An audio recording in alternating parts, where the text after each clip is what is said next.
up? Welcome back to the Coolcast. I am joined again by Josh because we are children, and we talked a lot about things we did not intend on talking about, and we had a very good time, but we didn't get to cover his businesses, what he does, and give people insight into the dragon lore, which is kind of some of the stuff that we wanted to cover, and also the moon landing. That's apparently something that we want to cover that we figured out. So, quick introduction. This is Josh Weston. If you haven't heard part one, go back and listen to part one.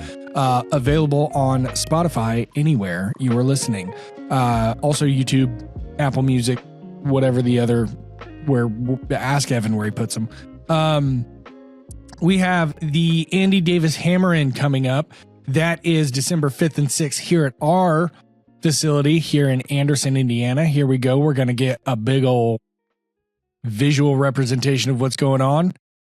December 5th and 6th, and we will have a big raffle. This raffle keeps getting cooler and cooler. Come out, support the guys that are bringing tools for sale, hammers, tongs, some blanks. Where did those tongs go? Oh, yeah, let's grab Dennis's tongs. Hold on. Where are they? Josh, you're going to love these. I love tongs. I love tongs. Wow, I can't even fully see them. So a very, very good friend of our company who has been a huge, huge inspiration to us since we were young, Dennis Dusick, heard that we were doing a raffle for our Hammer-In and decided to do some flat jaw tongs for us. These will be part of the raffle. They are very, very comfortable in your hand. They're a little heavy, but also they're kind of an art piece. So old Dragon Daddy there. They're very cool. Yeah, like an alien dragon. Yeah. Yeah, they're super cool. They fit in your hand. Big fan. Big fan of Dennis. Thank you very, very, very, very, very much, Dennis. We're also going to have an induction forge. We are going to have a kiln. We're going to have guys set up selling. Broadbeck's going to be here, confirmed with him this weekend. Larson's going to be here. Dave from Fiery Furnace. So we're going to have hammers and tongs and grinders and kilns and all kinds of stuff for you to check out. Make sure you support those guys and then drop a couple bucks in the raffle and see if you can take home an induction forge or a kiln. So come out to that. That's going to be a grand old time. I don't know how many podcasts we have until then, but that's about all the stuff I've got thinking up. We're getting to the end of the year, so I don't have a lot of stuff to cover. All right. So moving forward, Josh, you operate Frankenmuth, which is Bavarian blacksmith experience. You operate the Black Flag Forge, which is pirate themed. And then you have Ren fairs that you do, which are all dragon themed. And you write lore behind all the dragons. Give me a 30,000 foot view of what got you into an experience driven business instead of just forging trinkets and knives, and what normal blacksmiths would do if they started to go full time. You actually started sharing your experience with other people. So give me a 30,000 foot overview, and then we'll get into the dragon. Yeah, it was it really comes down to one major show for me. I was invited to a pagan music festival in northern Georgia. And they're like, you make all the types of stuff that we like. Please come sell. And I was like, okay, well, I'm not pagan. Is this going to be a problem? And she was like, no, it's fine. We accept all religions, except don't talk about them. Yeah. I was like, okay, fine. Yeah, I'll take. So I made a bunch of stuff, loaded up, went out for a 5-day music festival. It was really, I was kind of busy working it, so I didn't really experience a whole lot of the paganism of whatever it was, but I did hear a lot of the music. It was primarily centered around and pagan themed music, so a lot of Norsey, Viking, Appalachian, bluegrass, kind of like hit all those things. And day number one, I sold out of everything that I brought. I thought that it would take 5 days to sell out of it. And one guy had come around and he goes, oh, you ever do any rail spike stuff? And I'm like, yeah, but he's like, I got a bucket of spikes, and I'm like, no, I don't. It's illegal to take undocumented. I don't want to risk it. And he left his number. Well, when I sold out, I called him and I said, hey, do you still have that bucket of I'll trade you out. I'll make a knife for you. And he's like, could you teach me how to make a knife? And I go, sure, we'll use one of the spikes. So he brought it. I went and got another tank of propane and just set up a rope around my now empty booth area in this field. And I taught him. He brought a friend. So I started teaching those two guys how to forge rail spike knives. And I had no power at this festival. So it was just fire. And so we had to forge them really closely to shape. And then I had a series of files that we used down to a sharpening stone. So it would take about 3 hours for a group of 2 or 3 to finish their rail spikes. And I found I was busy from 9 a.m. till midnight every night for the next 4 days. And I ended up making more money at that festival than I normally do I had an endless line. Every time I pulled somebody in the circle, somebody else would go, hey, can I go next?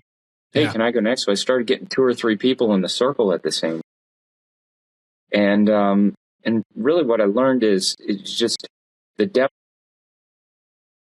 I started studying them and whether or not I was demoing or somebody else and just timing how long people sat for them. And we found out that people stayed for about an average of 6 minutes and 20 seconds.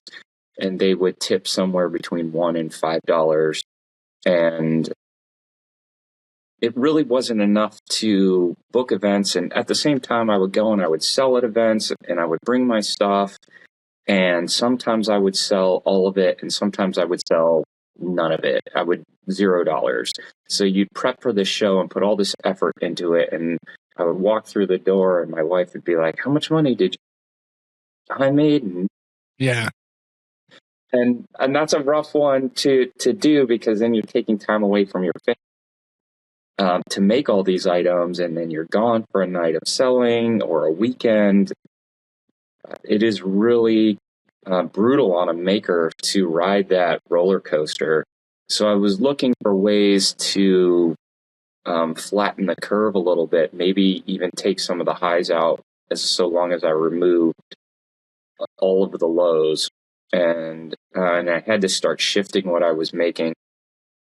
Ultimately, I had a friend of mine who was a Ren Fair blacksmith. I started picking up little fairs and things. I did small Ren fairs like weekend Renaissance festivals, and I started doing more Celtic events and music events and bars. I found that people who were drinking spent more money, and there's a direct correlation with how many beers you've had and how much more money you'll actually spend.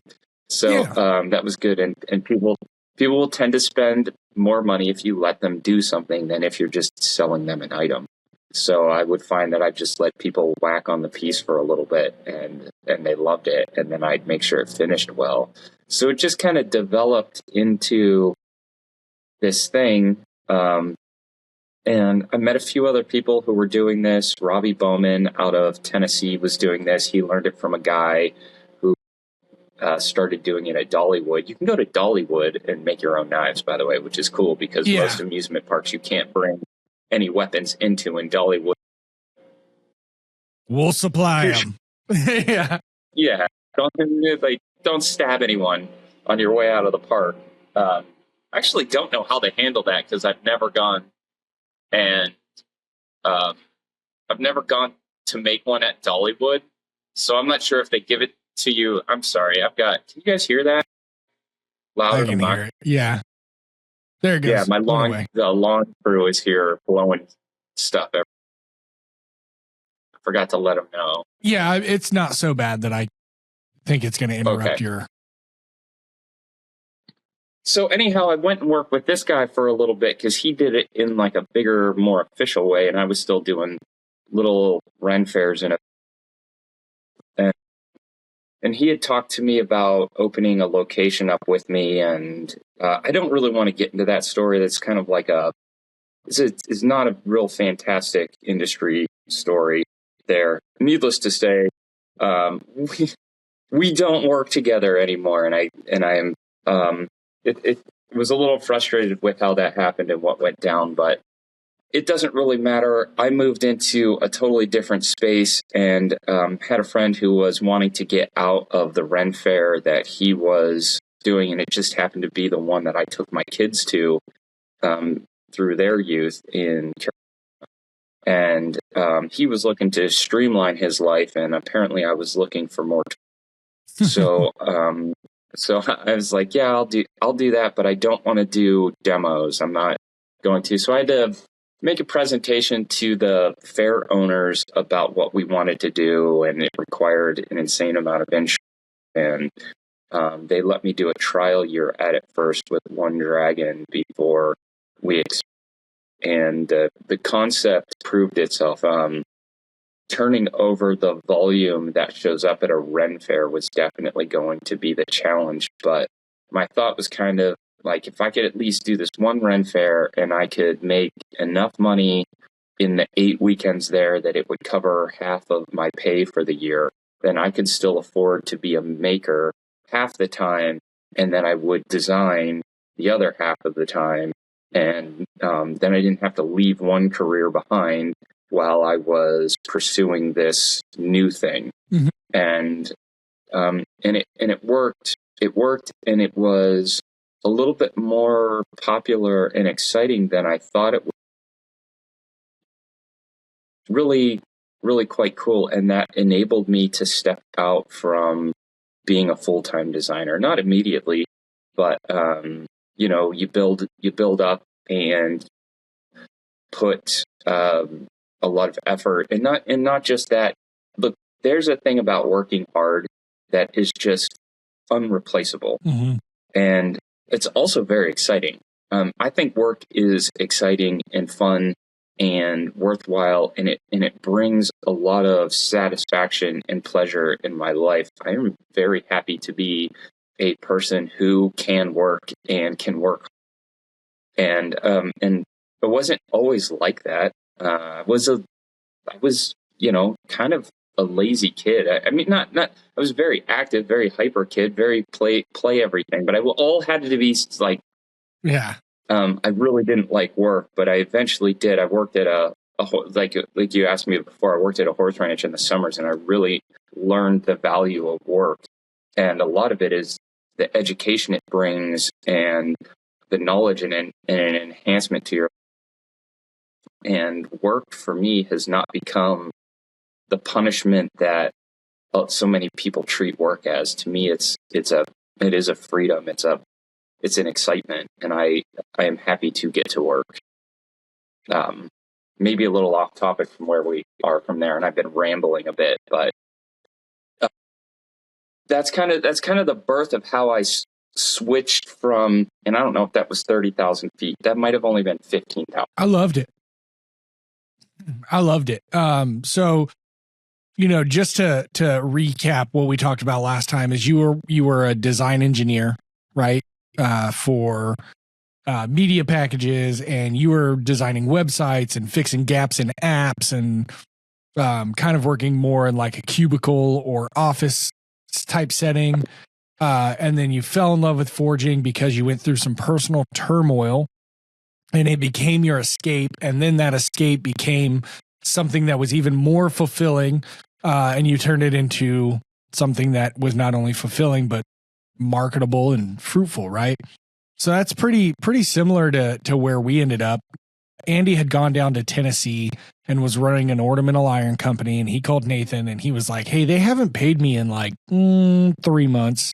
They were doing like $1 million POs with a stick welder and like 6 angle grinders. That was their entire shop. They had like a fit up table, and they had, yeah. So Nathan, I think if I remember the excuse me, if I remember the shakeup correctly, Andy had found some sort of lamp or something that he made that people were wanting to buy like 15 or 20 of them because they have them in the hotel lobby or whatever. So they need matching sets. And they ended up making them, and they never paid him for to take over his product. They never paid him his hourly wage. He was the foreman, and they weren't paying his employees. So he came back up, and Nathan was working as a graphic designer for a funeral business, making the pamphlets and the big cutouts and stuff that some funerals have. And they were going to make an ornamental iron company, and they were going to do installs and, blacksmith stuff. They made one press, and then we got bullied into building presses for a living. Do you feel like, was there a point for you where you were like, man, I don't want to do this Ren Fair thing or, this experience driven, let other people do blacksmithing thing for a living, but it's viable and my kids are eating because of it? Or was it like, oh, this is super cool, I'm going head forward and I'm dropping everything because I'm really excited about what's going on here? I think it happened a little bit like slow boiling a frog over a decade. I know all my listeners out there have slow boiled frogs, and they know exactly what you're saying about slow boiling frogs. That's a astute observation about my listeners. Thank you for using that reference. For those of you who don't know it, is that reptiles can control their blood, and as the heat either increases or decreases, they will go with it and adjust until all of a sudden they're overcooked and they're just a dead frog that you can now eat. So now that I've caught you up on the, is it a euphemism or a metaphor? I think that would be a metaphor. Doesn't really matter. The Yeah, statement is out there. Cat's out of the... I tried to mix two there, but I'm not sure if I did it. I don't think I pulled that off. Over the next few years, you just kind of keep adding on, and you add another dragon, and then maybe an employee, and then you're kind of moving forward. At what point do you open Frankenmuth?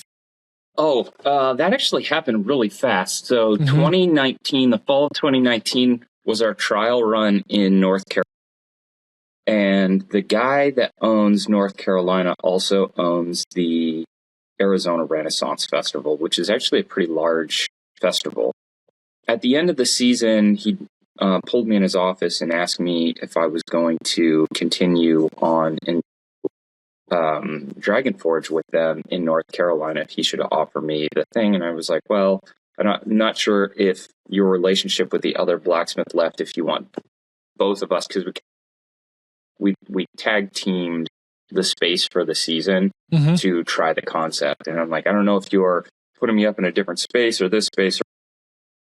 Ultimately, he decided to just go with the one smith and go with Dragon Forge experience.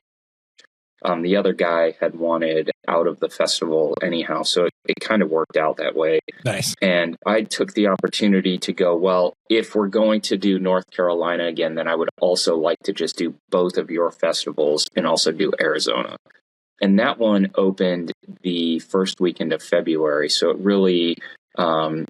North Carolina ends at the end of November. It gave me 2 months to... 3 months really, December and January. It gave me December and January to build dragons that I could take on the road and assemble a team. And we did a trial festival in Florida. That was a 4-week festival. And then I went out to Arizona and we built a temporary thing for there. And we got 6 weeks into the Arizona Renaissance Festival in COVID. Yeah. And so it shut down. We got the announcement on Sunday. It was like, hey, you're shutting down. Everybody has 1 week to get out of here. And we're shutting the property down, get all your stuff and go. And there was a whole hectic, crazy thing. And I'm like, my last job at my last agency had just ended in September. And that was my jump. That was my leap. That was like, I'd overlapped 50-50 for half of a day. And now all of a sudden I made the jump and a global pandemic hits. Yeah. Just my luck, right? So I come back home and I have one agency project lined up, and it was taking apart old fax machines and turning them into things like robots and pencil holders and desk trucks and spaceships and things like that. It was really, really very cool project. Yeah, it sounds fun. Yeah, it was like playing with Legos that weren't really Legos and making, I don't know, it was awesome. I had a really great time with it. Fortunately, I like to make Christmas ornaments. And so for many years of smithing in the month of November and December, I kind of had this habit of stopping making the other items. And I would take at least a few weeks, make a couple weird, funky Christmas themed things and list them for sale, sell through those, and then go back to it. And part of that, I met my wife in Michigan and we lived there for quite a while. And while there, Frankenmuth is this like Germanic Christmas town, and of course I do have Germanic heritage, so it was always kind of fun to like go up there and see the Bavarian town and go to the world's largest Christmas store, Bronner's, and just kind of. It's a little bit like going to a little European town without having to leave America. Yeah, and so we had approached I had been talking to her about calling up Bronner's and going, hey, would you carry a line of hand forged? And so we've been talking about that, and she was thinking about this on her own. And instead of contacting Bronner's, she contacted the Chamber of Commerce in Frankenmuth and told them that we wanted to open up a blacksmith experience shop there, like what we had at the ranch. And they sent her to the Bavarian Inn Company run by Michael Zender. And before I knew it, I think December 27th, we had a meeting with them, and this is in 2009, in like the basement of their facility. And we just were like, okay, this is never going to happen. We don't like, it was such a random thing. Yeah. And the meeting went well with the general manager, but not with the owner. So we didn't really know where we stood on that, and he didn't want to kick anyone out of their rent during the busy season, but I didn't want to open up in the dead season, because you open up to no business and you're not going to make it through to when there is business. Right. So we kind of had a little bit of a, I wouldn't call it a standoff, but a spat. We were at a little bit of an impasse on when we could do it. And I'm like, I don't even know how we would do it. So when COVID hit and everything was shutting, we were actually in Helen, Georgia, which is another Bavarian German.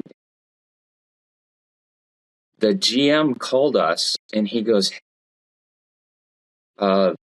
Zender's talked about it, and with us having to start to close down indoor, we'd like to bring you up if you can be open by the 4th of July. How long? It was my birthday. It was June 19th. And they wanted us to be open in Frankenmuth by July. So that didn't leave us a ton of time. So I went, we packed up stuff, and made it happen. And this is where family can be super helpful, because what we had invested in Dragon Forge experience is now dead in the water. Ren fairs are now not open because of COVID. I'm going back to trying to find design work, and I needed to get a loan, so my parents loaned us some money.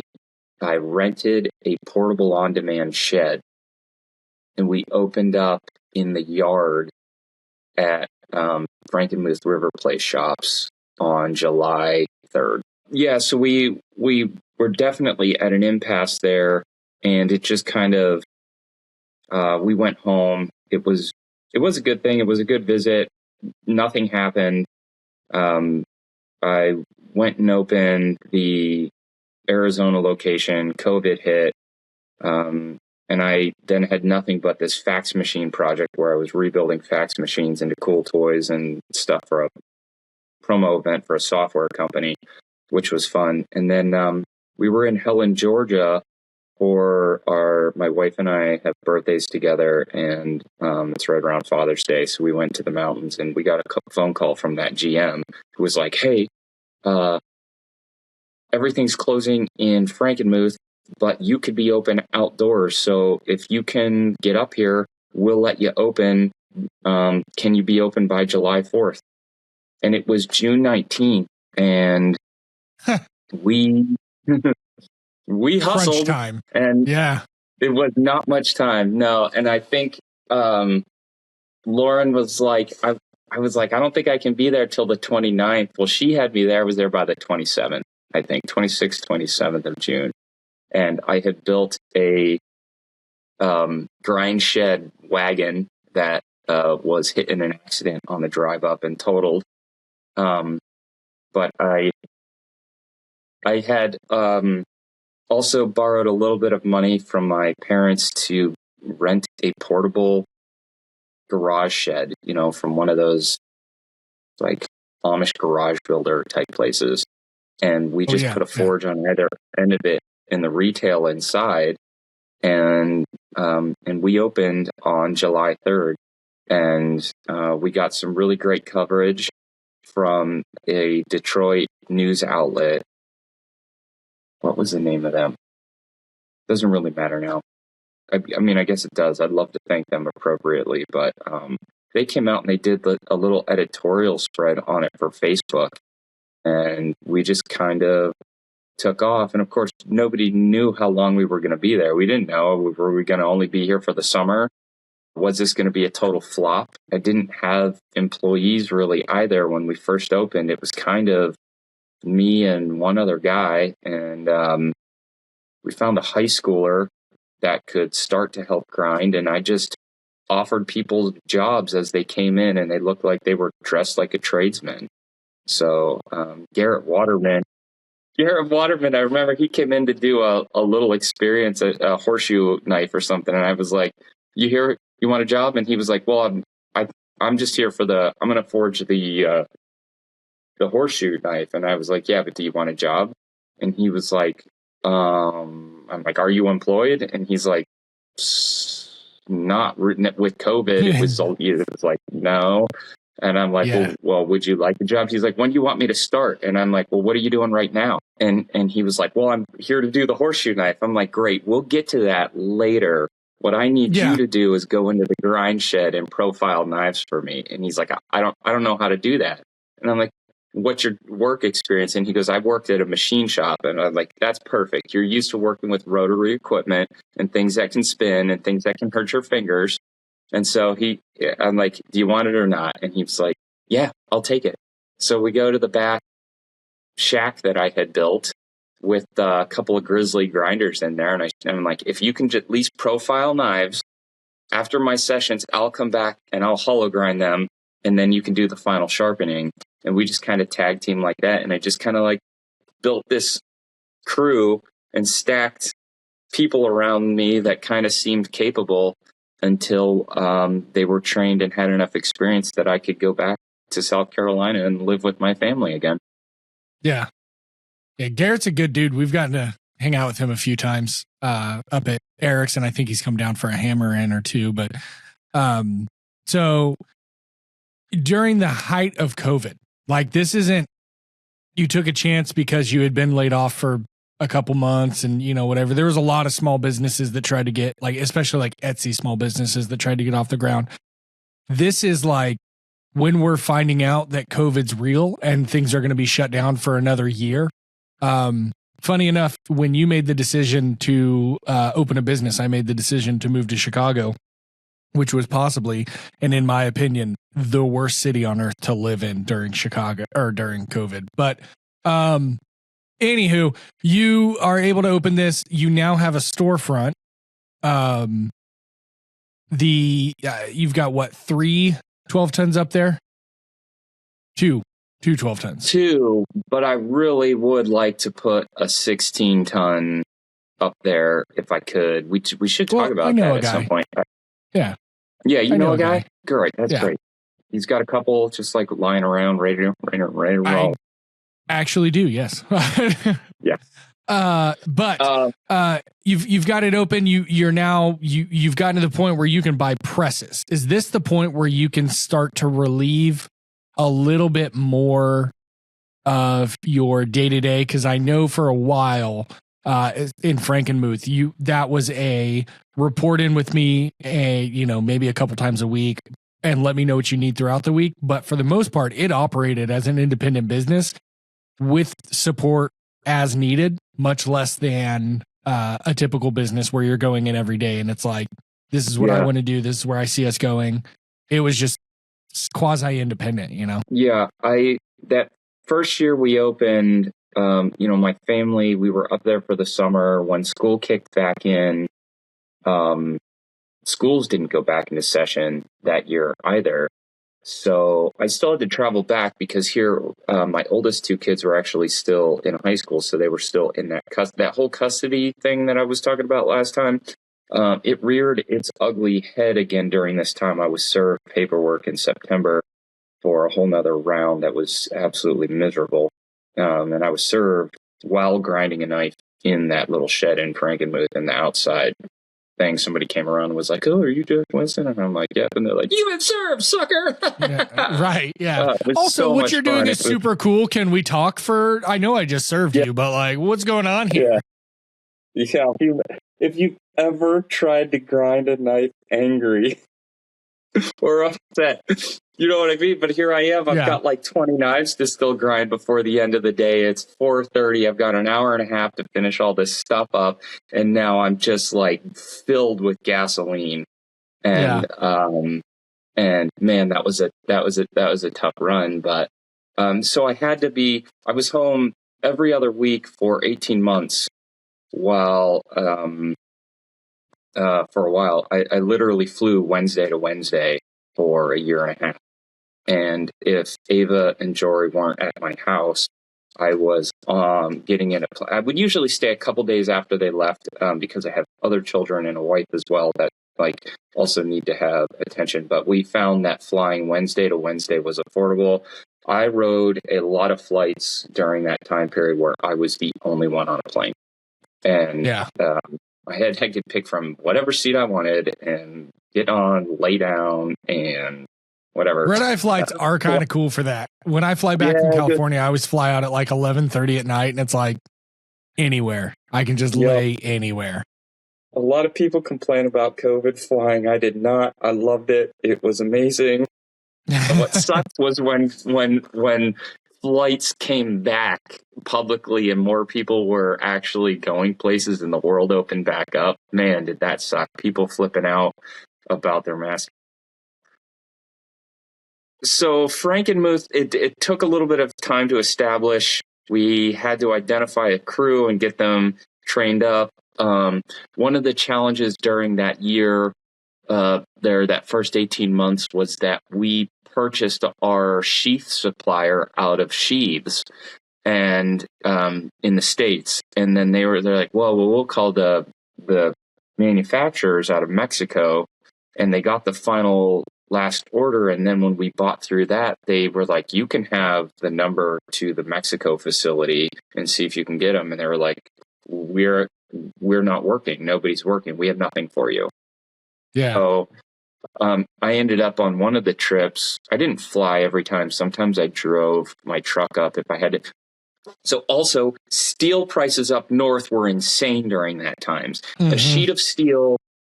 A sheet of like 18 gauge steel down here cost me, or is it like 20 gauge? 20 gauge cost me, I think, $75 for a sheet before COVID. It quickly went to $115. And the most I was quoted was out of Chicago for a little while. It was $375 for one sheet of 20 gauge steel. And I was like, I'm not doing that. So we were buying steel in Charleston where it was maxing out at $115. And I was loading my truck up with steel and driving it up north to support our business. And it was literally cheaper for me to drive it over 1,000 miles than it was for us to buy it locally. That's insane. Yeah. So I ended up doing that with leather as well. And I took some cash down to the Tandy, Detroit. And I was like, I need like 20 hides or whatever you call them or whatever it is. Load me up with some leather. I got to make them. And they did. I wiped them out. And then we just kept going back. So every week that I was up, one of my new tasks was I'd work during the day, and then I'd eat and grab some beers, and I would sit in the shop with it closed, and I would cut as many sheets as I could. And then the next morning, I would come in hours early before we opened, and I would rivet and stitch them and dye them and make them legitimate, usable sheets. And I had to make enough to get through the week we were on and have enough left over for the week that I was about to be gone for. And then I would do that all over again until we got the sewing machines in. We bought those leather machines, which work really great. Love those. I'm just checking to make sure. Yeah, you still have me, right? Yeah, you're still here. We're good. How many knives are you going through, and how many experiences are you going through a day during COVID? We were doing probably 18 to sometimes 60 or 70. On a weekend, a lot more. Like we might do 70, maybe 80 on a Saturday, and then 50 on a Sunday, and then we'd be doing something like 10 to 25 Monday, Tuesday, Wednesday. And it kind of depended. In the summertime, it was a little bit more. And then once the fall hit, it was a little bit less. But because school wasn't back in session strictly, we actually stayed really busy through that first fall and then into winter. Now, we didn't really do anything for Christmas that year, so we didn't have a ginormously successful December. But by year 2 in Frankenmuth, we shifted to doing your own ornaments. And that is now one of our biggest months out of our entire company is the Christmas ornaments during the slow season. Yeah. When you're in Michigan in the middle of December, as somebody who's worked in a lot of malls, the moment, especially an outdoor mall, the moment it gets cold, it's like you'll go from doing $180,000 weeks to like 40, just because it's a little cold, So that's pretty impressive that December's there. Yeah, it's an outdoor mall. So it's an outdoor mall that's shaped like Bavaria, and it's cute and it's beautiful, and they play the music. But, man, if it's a blizzard. Yep. I remember when I very first started with my last company, I drove a 1997 Dodge 1500 with 4-wheel drive, and they have a strict, it's almost as bad as Waffle House. Like if you can open the store, they don't care if you're making a sale or not, because they don't just have in-store sales. If somebody orders off of online, the closest store to them will ship it out, and it counts for that store sales. So nobody in Indiana is opening. I was supposed to be off that day, get a call from my boss who drove like one of those little Chevy. It looked like a roller skate. It was tiny. He definitely could not have made it.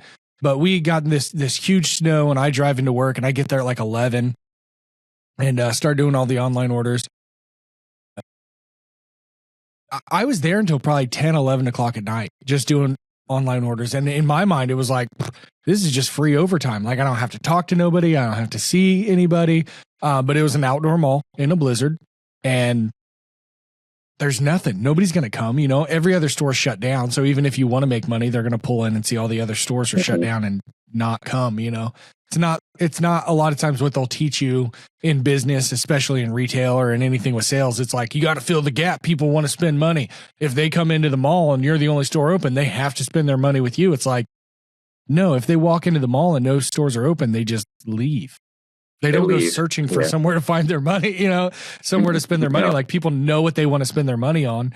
So for you guys to open up in the summer and already have a customer base and enough noise around what you're doing, that in December when it's cold, especially in Michigan with Arctic winds and snow and, you're leaning into it with being the Bavarian township or whatever, like that still could have been super detrimental to your business. But it's a little crazier than that, because the first winter we weren't inside at the shop that we were in. That still belonged to Old Time Photo. They weren't able to fully get them out because they had to go through the legal eviction, and they kind of just abandoned that business during COVID and just never came back. So they had to get that cleared first. So we were literally in our little outdoor. They let us bring in one more little building to protect our customers. I bought one of those 3-sided barn kits. Just rented it from the local thing, and now we had paid off our other one, so we own that. That's still our grind shed, but it's back behind the building now. But we would run propane heaters out there and the forge, and we were outside the entire first winter. We were there from July 3rd, and we didn't move inside the building, I think, until late March. So the nice thing is Michigan people are hardy people. And I can't tell you how many customers we had in freaking January that came in shorts and a hoodie. That's Michiganders. That's what they're going to do. So we made it. And then the next Ren Fair that opened back up was in 2021. And we reopened we missed Arizona that year. And then we opened in the fall. You know what? I don't remember now. It's a little bit hazy. But the work in Frankenmuth really paid off because we ironed out a lot of process issues that year. We set ourselves up to fully support ourselves by taking on our own leather work, setting up a leather team in Michigan. And it really just kind of, what we had to do was take control of our own destiny and not allow the excuses of what happens in the world or with other people. Oh, well, our supplier's out, so I guess we're going to just screw off today and drink beer. Nope, we're like, no, I guess we're making more now, guys. So this is what we're going to do, and you guys are going to learn to do this. And, we brought people in, and some people stay, and some people, they're like, I don't want to do that amount of work. And we went through the whole roller coaster of different management styles and teams. But ultimately, we end up with a lot of people that grow and learn. And, my thing, I tell most of the people who come to work for me, I go, what I really hope is that in your time with us, I want a couple of different things to happen. Number one, I'd love for you to become a better maker than I am. But if at the very least you can learn the basics, and then you can build on top of it, and you can now put a product out, and you can start building your own following and get your own customer base. And we have retail stores that we offer our guys can sell their things, And when I was making, I had to go find that, hey, local bar, will you sell my stuff? Hey, local store, But with our guys, it's like, hey, if you make stuff, put it on the shelves, and then we don't actually. So if a guy makes a knife and he wants to sell it for the easy number of 100, and he's like, I want $100 for this. Great. We sell it for 120. We add 20%. We don't take 20%. We add it. That way our guys are going to get what they wanted out of that knife, and they don't have to sacrifice to put it on our shelves. They get additionally supported. Now we take a bigger percentage of people who don't work for us. So if you don't work for the company, we take a larger chunk and we take it out of whatever price you put it on. And so that's kind of the difference there. But, people like Garrett Waterman, you eventually will grow and your skill will be greater than maybe what it is that we do. And you want to branch out. And actually he's a talented and skilled machinist, and he was offered a really great machinist job. And the company goes through these little spurts and things and times too.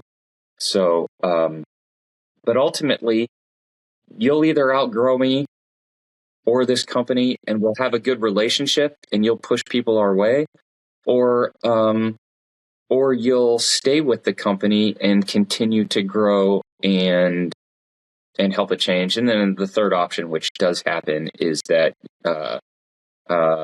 we either don't think that you work hard enough, or you don't like something with the company or a personality, and you leave. And that happens. We have all three of those things happen. Not everybody likes me.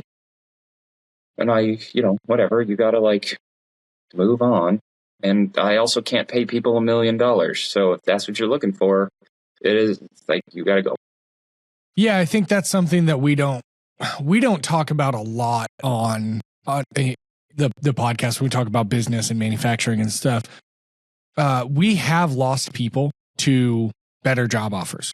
Some of our favorite employees, some of our employees that were rock stars, some of our employees that I've created SOPs based off of things they did that I never would have included, except now it became an expectation because I've seen it done and done well and understand how it should be an expectation.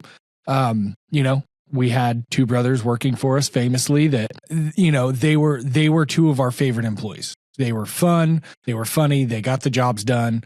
They didn't expect to be high-fived and hugged and coddled. It was just like, what are we doing? Let me get it done. Okay, have a good day. Everyone's human, but typically they had a good attitude about what was going on. I didn't get pulled into the office and told, these are my gripes for the week very often. But they have an uncle that he was a plumber. And so they were offered a spot in the union. And they came in, they said, here, we're going to take a small pay cut for about 6 months. Our first raise is going to give us more than what we're making now. And in about 3 or 4 years, we're going to be making $40 an hour. And it was like, okay, love you. I'm so excited for you. I can't match that. Go get it. $40 in Indiana is a lot of money per hour. That's not every economy is different. And I'm sure that there are probably going to be some people listening in California, New York, and some of these other places that are like, well, $40 an hour in a machine shop is, that's totally fine. Like that. Why can't you offer your people that? And it's like, well, $40 an hour in Indiana is, you might be the richest person in town, like that's more than what our owners make. So, there is, as part of a business, there is this weird, like, you have to learn when it's appropriate to let people go. We always talk about firing people like, oh, they're not meeting expectation, or, maybe this isn't happening, or maybe they outgrew the process, or we outgrew them, whatever. But sometimes that person is truly way more talented and you just don't have a good enough use for them. I didn't have a $40 an hour job for either of those brothers, and truth being, both of them were a little bit overpaid for what they were doing as a standard role, but because they were so good at it, they were getting the cream of the crop payment. And it still wasn't enough. And that's the hard thing, is getting people to understand that paying them their value, while you may want to, if you did that, it could potentially put everyone at risk or the entire company at risk. And that's what we have to ride a balance of that, because our work is so seasonal. We're very tourist based at all of our locations, and Dragon Forges, we do really well in concentrated times, but we're only open Saturdays and Sundays for an 8-week stretch. And so we have a lot of volume on those days, but it's going to be over in 8 weekends. So you're going to make good money. The company will, but then we have positions that exist beyond those 8 weekends, and the company has to survive to the next one. So, and at our locations, so-and-so over at this other shop, he makes $2 an hour more than me. And we're like, I'll bet that they make $7 a day in tips. But for us, our guys can make, sometimes they don't make very many tips. And then you've got a couple days a week, you might make $160 in tips for a couple days. You might double your paycheck in tips with us. Whereas if you work at the coffee shop down the street, you're probably getting an extra $50, $60 this week. And so while we can't pay super high wages, our guys still make over the median wage for Saginaw County. And with the tips, it is still a pretty solid living. But if we increased everybody's pay to what they should be making or could be making at the hourly base, we would go out of business in our slow months because the business can't support it. So we have to keep our base pay respectable, and it's for it's for their benefit and ours. I can either guarantee you this job for some years, or you can make really nice pay for a few months. Take your pick. Yeah, there's definitely that, but there's also sometimes I think people don't value the risk that owning a business comes with. If things go wrong and you don't see a single person show up to the Ren Fair and you don't see a single person show up to Frankenmuth for a couple weeks, they might lose their job. Worst case scenario, you have to lay everybody off. They can go find a new job and they can settle in, and they'll be behind on maybe an electric bill or this or that.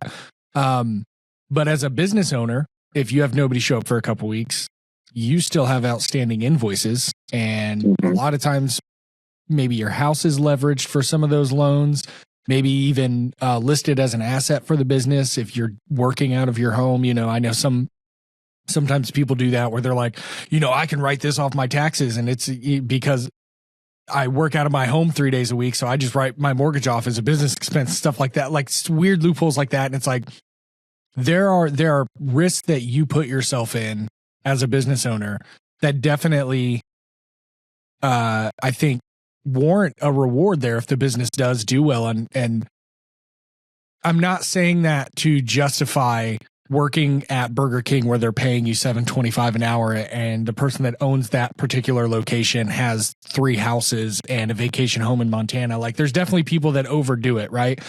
But I also think that if your blood, sweat, and tears built something, a lot of times the people that you didn't hire during the blood, sweat, and tears don't see that, right? Like, they don't see it. Like, I know Lenny people came and worked for you, and Lenny is a great example of somebody that maybe wasn't there for day one, but really respects you and really sees the work that you put into it, because he's trying to do the same thing with his own personal business, both with forging and with his realty business. And I've had conversations with him where he's like, yeah, dude, I love working there because I get to do this, and that.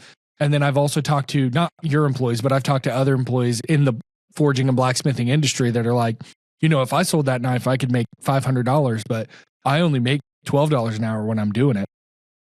And it's like, right, but you get a guaranteed $12, where the guy that owns the business and is paying you to do it has to wait for a buyer. Mm-hmm. There are definitely trade-offs there. And that whole rant to say, you just have to choose whether you want to be the one that takes the risk or if you want to be the one that gets as close to guaranteed income as we can get in this industry. The security. Yeah, we definitely try to get the guys that come through, the guys and ladies. We have female smiths that come through the shop and or retail people and leather people. And we try to set up an environment that, whether or not they understand and appreciate it, I can't get in your head and get you to understand things. I can just explain it to you and offer it to you. And you have the guaranteed hourly work that you're going to come in, and I'm committing to paying you. Even if 0 customers walk through the door, I still have to pay you for those hours. On top of that, if you make stuff on your own time and you want to sell it, you can make the lion's share of the money of that. If you make stuff on my clock, though, if you make stuff with my materials, if you make stuff at my expense, then you got paid hourly, and we get the profit from that because we have to stay in business. And a lot of people don't realize, like, when we're in a slow zone, almost all of the personal things that I make that sell at the shop go to paying their salary. It does not go back into my pocket. Yeah. And I would say 80% of, maybe 85% of the things that I have had time to make since 2020 have gone to paying people's wages. Not what I would like, not back into my wallet. So some years, that's a harder pill for me to swallow than others, especially, you have crews. Some of the crews are very happy and they work really hard and they're very excited. And sometimes you just get a bad apple in there, or somebody that wants to poke all the things, and they're like, I do all the work around here and I never even see that guy, and he shouldn't get all this money, and like, I know that they're making a whole bunch of money, and they took a vacation and they shouldn't be able to do that, and whatever all the things are. We've heard all of them from various people. But when it comes down to it, like, you don't see the work that I do when we have 5 locations. So if I'm not in Frankenmuth, bet your ass I'm working either at or for another one in some capacity. And the skill set that I have isn't just at an anvil. Our websites, we did finally bring an agency on to do some work with one of our recent ones because we've had some time zone issues. But for the most part, I've done the website design and I do the marketing design. And now we have David. He's now worked with us for about 2 years. And that's an extreme amount of help. And he does such a good job with our social media coverage. And with him doing that, that frees me up to look down the road and continue to invent and do R&D on new products, processes, and build new dragons. And what people in Frankenmuth might not understand all the time is that Ren Fair will oftentimes they'll hold Frankenmuth through a dead zone. We have a Ren Fair when Frankenmuth has a dead zone in the spring. We have a Ren Fair in the fall when Frankenmuth has a dip at the end of the summer. And so what that takes is I have to have the foresight as the owner also to get and negotiate those events and guarantee that not only are they going to make money for that event and the staff that's running them with me, but also cover off on keeping Frankenmuth paid and happy and working. And now the shops, they are a lot better. We went through some real weird stress growth years. We're a weird different business model. It's of the few companies that kind of do this. There's a lot of tension. There's a whole lot there. A lot of it I don't really want to peel that back too much, the tension among those businesses. But the thing is, I try to stay focused on a step ahead in creativity. And for me with Dragon Forge, I found a direct correlation to every time I make those dragons look more realistic, we take massive jumps in the amount of money that we make in that season. Yeah. So when I redo the buildings and I make the buildings look more Viking, when we put more art into those buildings and we put more carvings, and it all takes a lot of time to do those things. And then we run that festival at breakneck speed and we make good money. The return is there on the art investment and the infrastructure investment. And that all takes a lot more work that the guys that are working in Anvil regularly up at one of the permanent shops, they don't get to see that as clearly. So, I think a lot of people too will.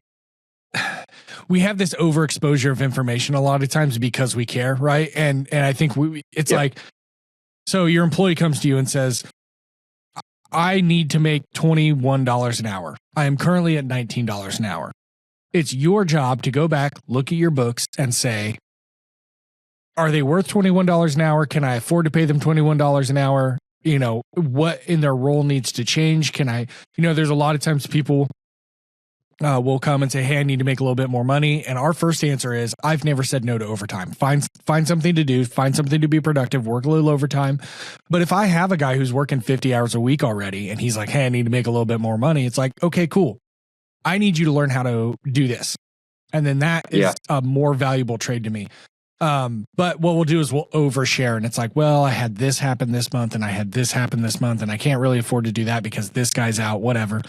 When in reality, the conversation just needs to be, okay, you need to make $21 an hour. Cool. Let's meet Monday or Tuesday of next week. You come up with a game plan. If I can make it happen, let's share that game plan. What do I need out of them?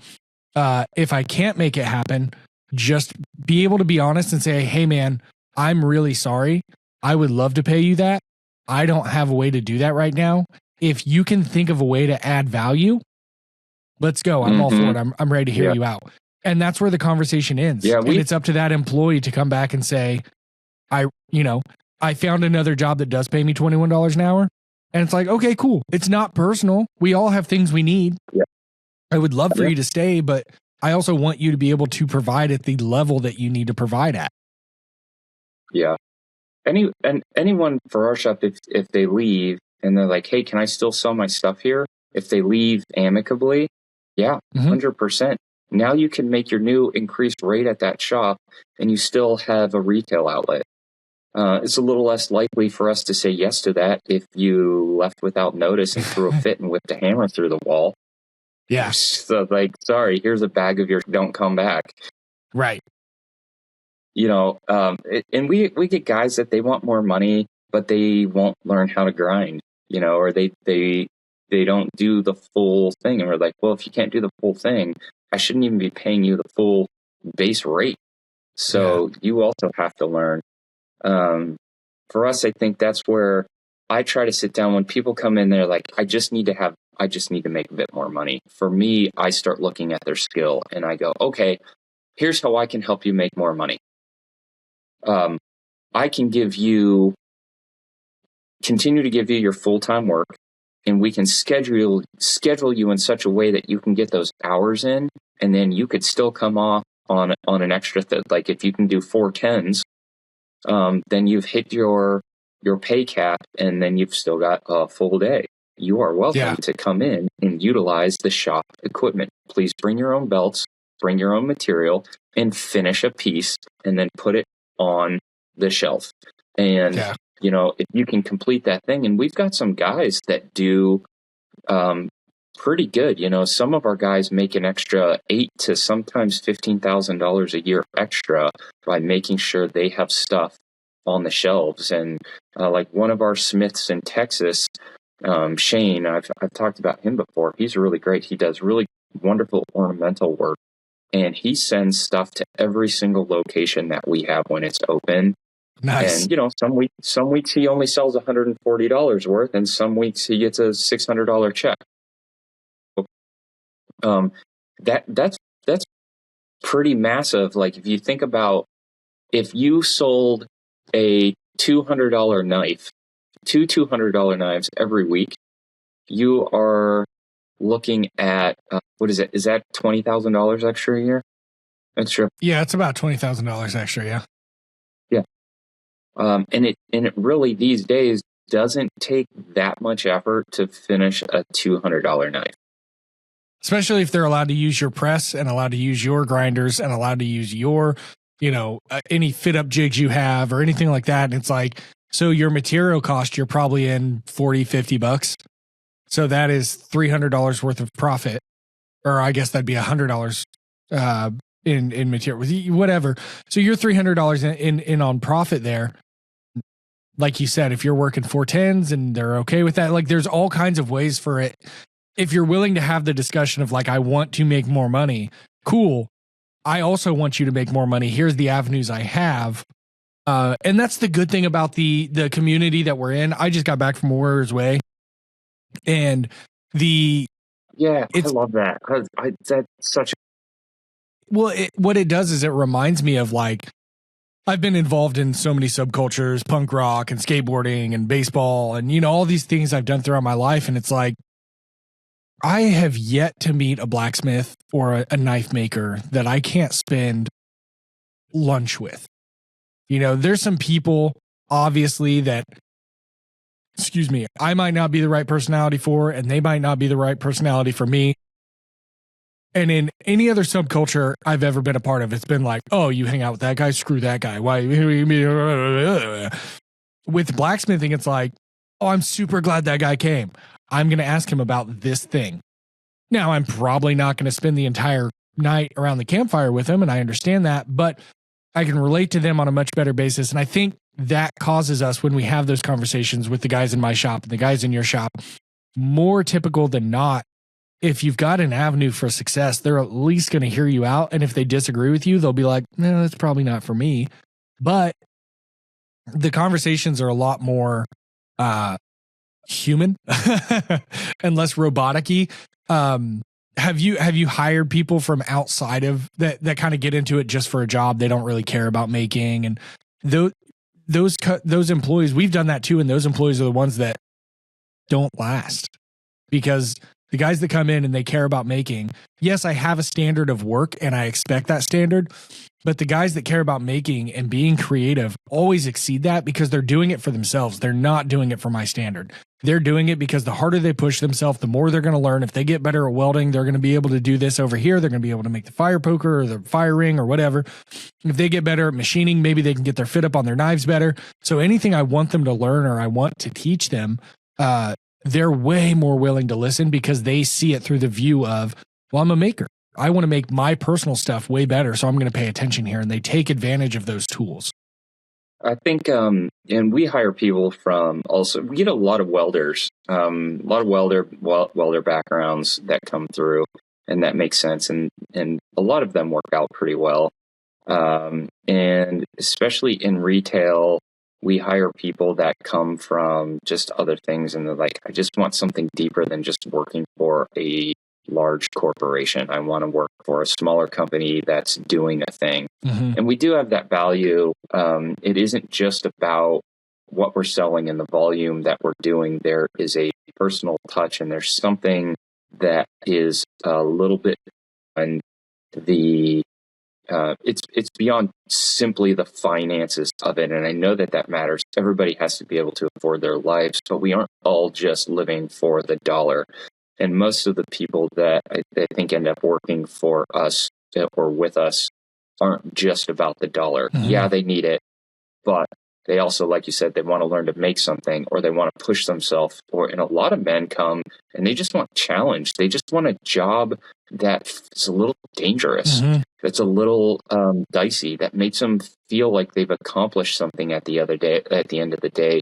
And even though we make a lot of the same stuff, with working with different people, everything's different. Not every rail spike is made to the same exact spec. Yeah. And you get to make magic wands and create these cool things. And the Dragon Forge guys, especially that crew, and Black Flag, a lot of the guys in Black Flag and Myrtle Beach, they've come up through our Dragon Forge experience operation already. Mm-hmm. So they've got the mindset, or we're just currently putting the ones that hadn't are currently this season, they're operating North Carolina. Yeah. So they're getting their baptism into the fire of the dragon this season, which is really great. And once you've gone and you've worked a Ren Fair, so at Frankenmuth, a busy day might mean 80 to 90 appointments. At the Texas Renaissance Festival,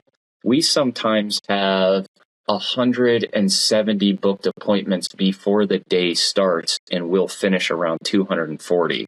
Yeah. And typically about 80% of what we do will be knives. So you're looking at something like 160, 170 rail spike knives or daggers that grind team has to crank out in that day, and those smiths are forging. So we're screaming through product. And North Carolina, well, it's not as big as Texas. We don't have 6 stations. We have 4 dragons there, and they'll still do 160 some in a day. And they're doing it in a day that's 2 hours shorter than what Texas is. Yeah. So it's really condensed, really fast work. We break down when we're grinding, my training videos for grinding is all about how long you can keep it in one hand, and you can go back and forth, and you're like, work this side. Okay, if I did it here, then I need to flip this way, and I need to do it this way on the other side. And I'm like, no, I literally will film myself and break down my movements, and I've worked to where I work all of the things that I need on a knife in this position, and then I switch hand positions, and then because every single time you're trading positions, changing anything out of your flow costs you. Mm-hmm. And when you have to finish 200 some pieces in a 10-hour day, it's very quickly, you can actually work up to 2. Yeah. By just having a few extra hand motions in your process of doing that knife.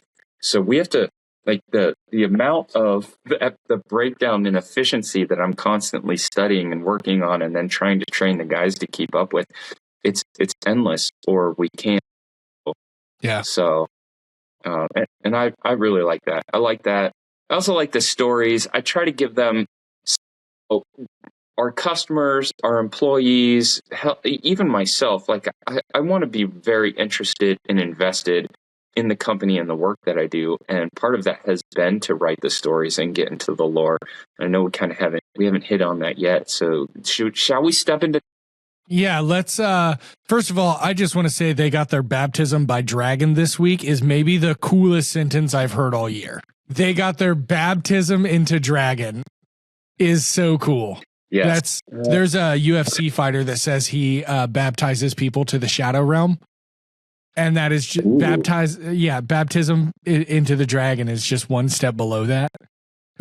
Baptism into the shadow realm is sick. Let's get into the nerddom. So obviously the customers that you're servicing at Frankenmuth are community members. They're being drawn in by. It's the same thing as our school with our minis, right? It's like, oh, wouldn't that be fun for Dad's birthday? Let's get him a knife, or it's a lot. Honestly, our number one customer for the school is wives and girlfriends buying it for their husbands and their boyfriends. Some moms for their sons, but it's mostly wives and girlfriends. And that's super cool. I think it's really cool that we are able to be a solution for, because dudes are hard to buy for, right? Like dudes are really hard for. When my girlfriend's like, what do you want? I'm like, I don't know. Like anything I want, I just get, and like, I'll do a little bit of research and then figure out which one I want to get. Unless I'm posed with a very good deal, and then I'll just buy it and hope that's the one I wanted. Which happened this weekend. We'll talk about that after we get off here, because I don't want to be demonetized. So your customer base in Frankenmuth is a lot of just walk by, word of mouth, community.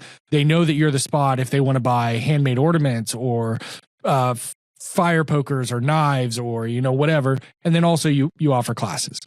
With your Ren fairs, these are adults who are into a certain lifestyle that does not involve forging, but forging is kind of in that ether and atmosphere.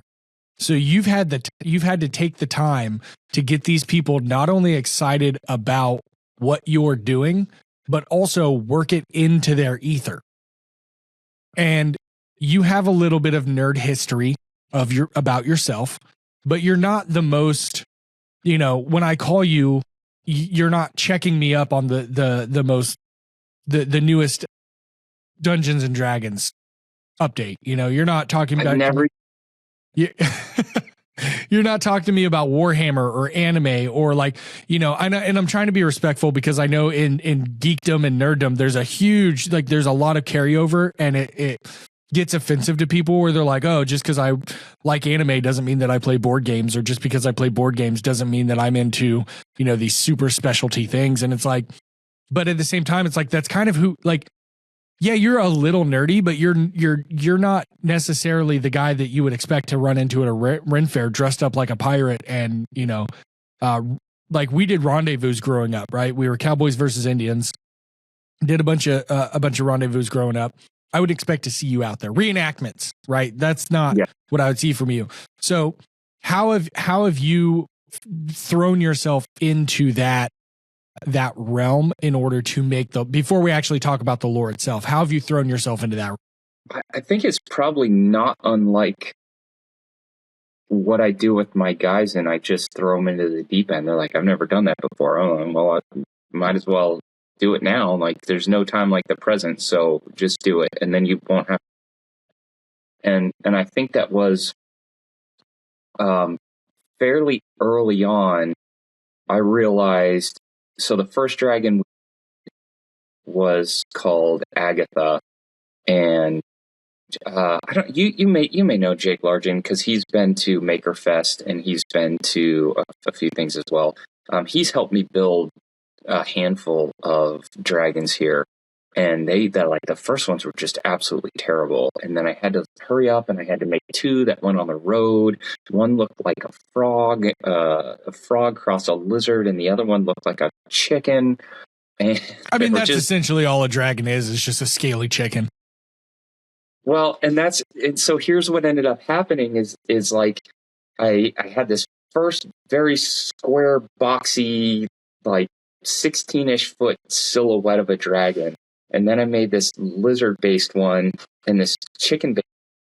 And and somewhere along the way, somebody was like, well, it's a cockatrice. And the other person's like, and that's not actually a dragon, it's a wyvern. And I'm like, what kind of nerd are you? Like, how do you know all these things? But also at the same time, I had a couple children that were very into How to Train Your Dragons.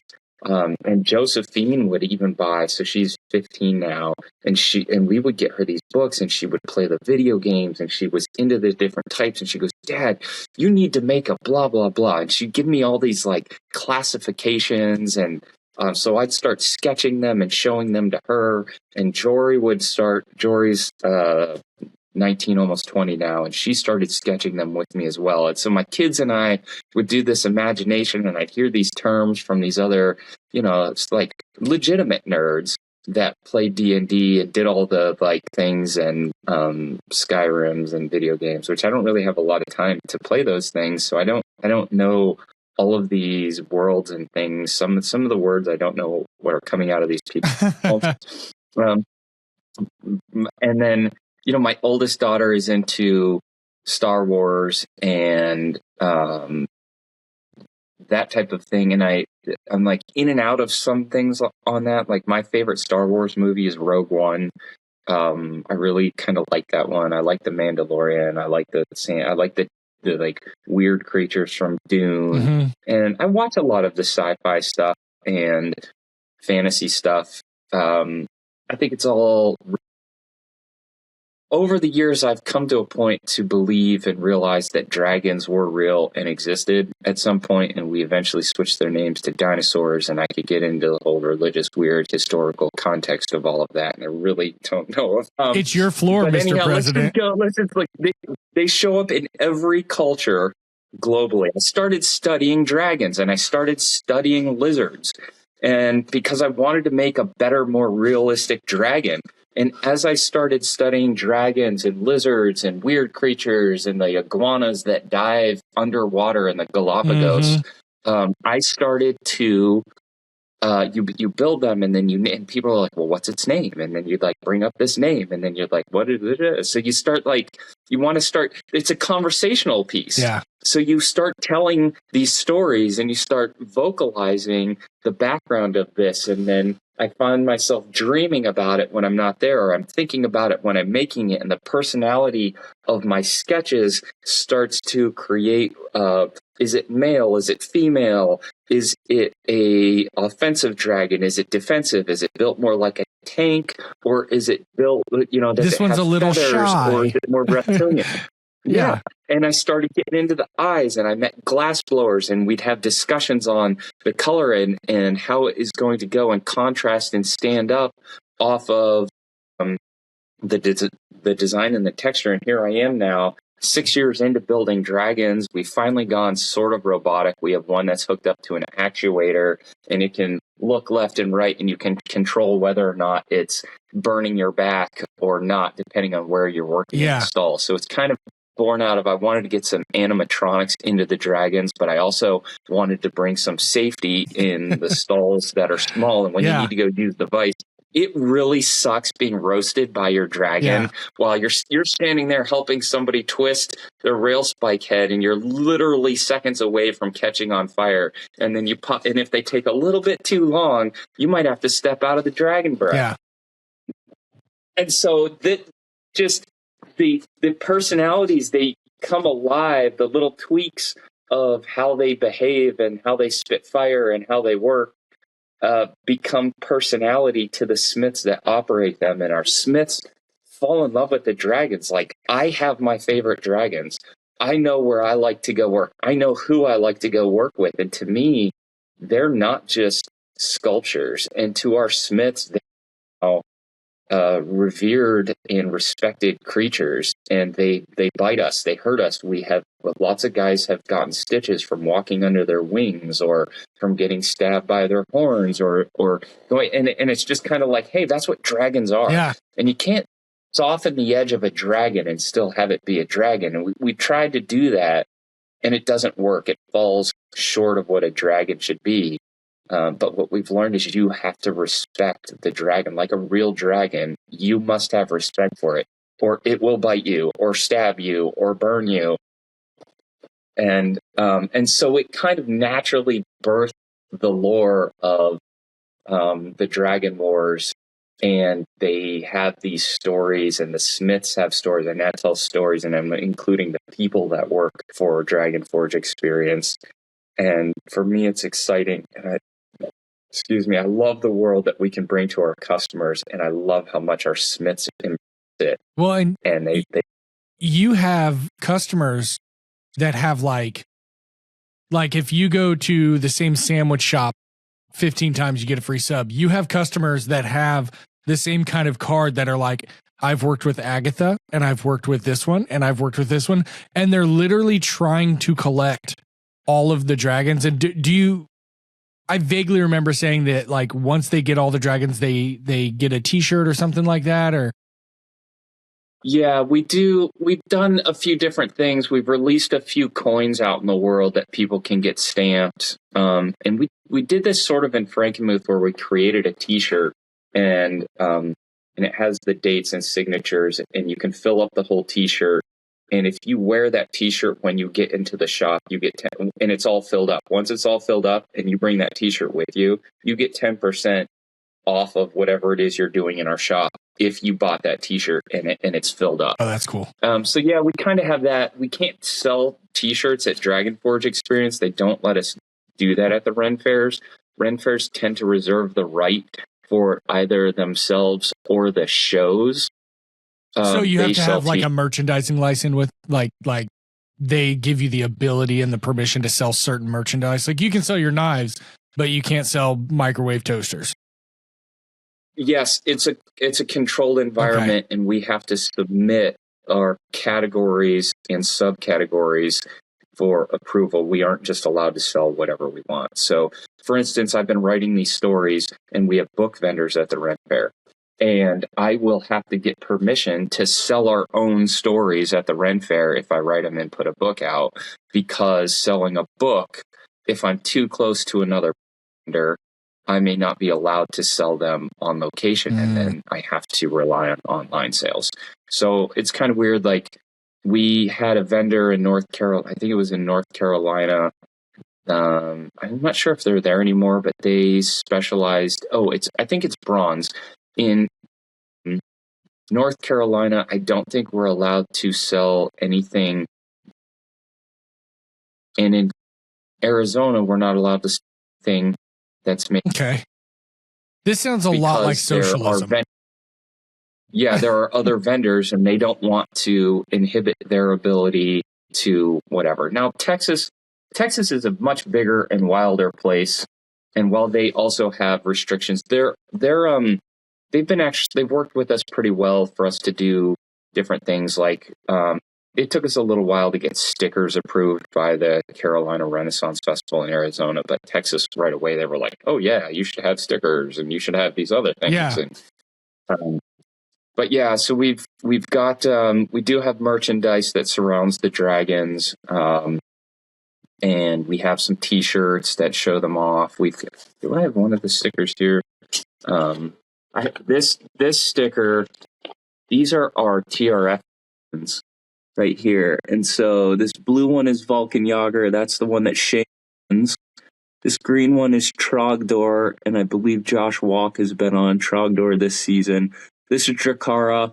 I was working on Drakara when I was out there, but that's like our guest smith kind of operates on there. So we've had several different smiths on that one. This one right here is Ildfox. She's my favorite of all of the dragons and all the. This is Fafnir. He's a dragon and a dwarf, and he's a cool dude, and he works with Kerr a lot. This is the general of the Dragon Wars. He's the big daddy. Vulcan-Jaeger is a big one too. He basically comes down from the celestial resting spot, and he kicks some serious dragon butt, and he ends the Dragon Wars with Ildfox, who's got like this dragon militia group made up, and half of them kind of have their own little coalition with the lead blacksmith Nerian, who was a warsmith, and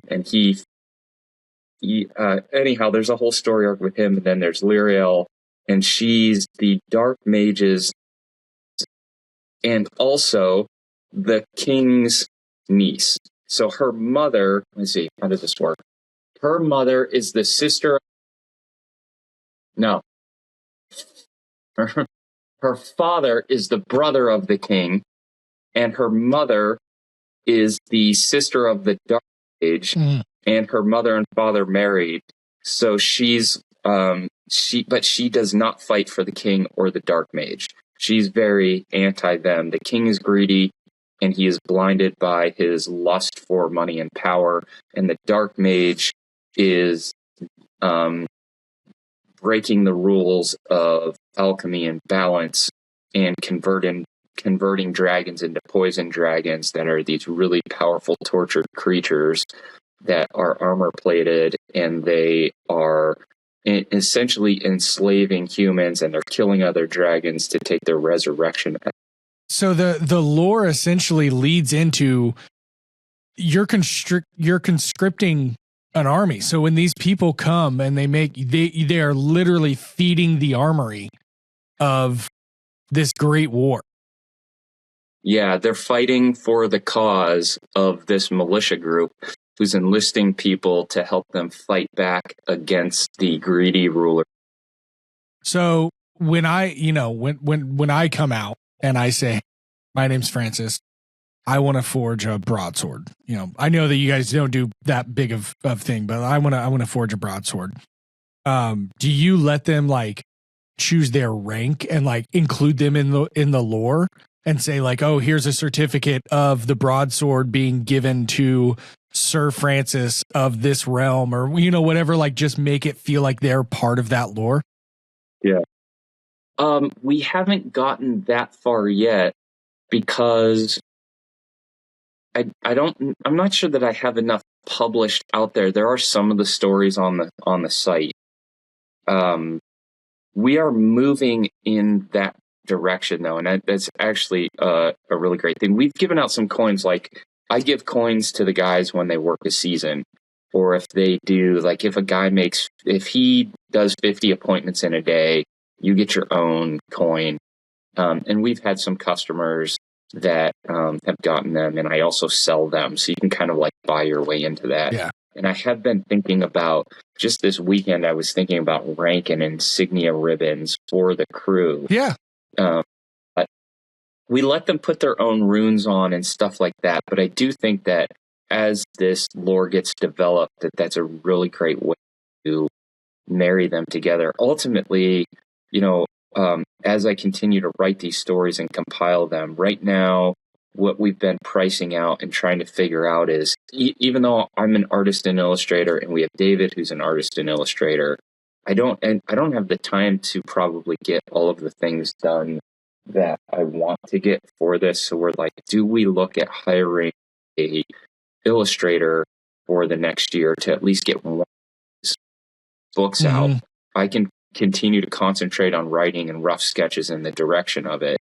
And then from there, we can really double down on it. Because ultimately what I want to do is I want to tell the story arc of the Dragon Wars. And that's this like first major campaign in that whole world. And then after that, a couple generations of that, as the main characters of that era are dying off, there's a resurgence of a religious organization that finds some of the work of the Dark Mage, and now they're going around the world and they're trying to find these existing magical artifacts. And then there's this character who's like the grandson of the main blacksmith dude who's living in this like rainy, in the edge of the world little shack, who doesn't have a whole lot going on. Maybe he doesn't even know who his family is. I got to finish the background story of why this guy isn't connected.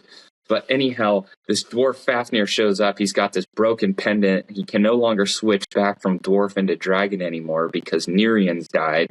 And in our stories, when an alchemist dies, his spells and his magic dies with him. So you have to be careful about building structures that exist solely on magic. So if you have a big tower that's supported by magic, when he dies, that's going to fall unless you've transitioned the alchemy off to the next generation of alchemists to be able to hold that together. So anyhow, Nerian dies, so now the magic pendant that allows Fafnir to be dragon is no longer there. So this like dwarf rolls up, and it's this guy. Like in my mind, he's this guy that works for Dustin Staples. He's been with us since 2020. He's been there the longest out of all the dudes. So the guy like comes up to the thing, and he's got this wheelbarrow, this pile of like rickety rackety blacksmith stuff and equipment and like dangly things, and he's like, I worked with your great grandfather, and I need you to forge me a new thing. And he's like, I don't know anything like that. So anyhow, it's a game that you will play.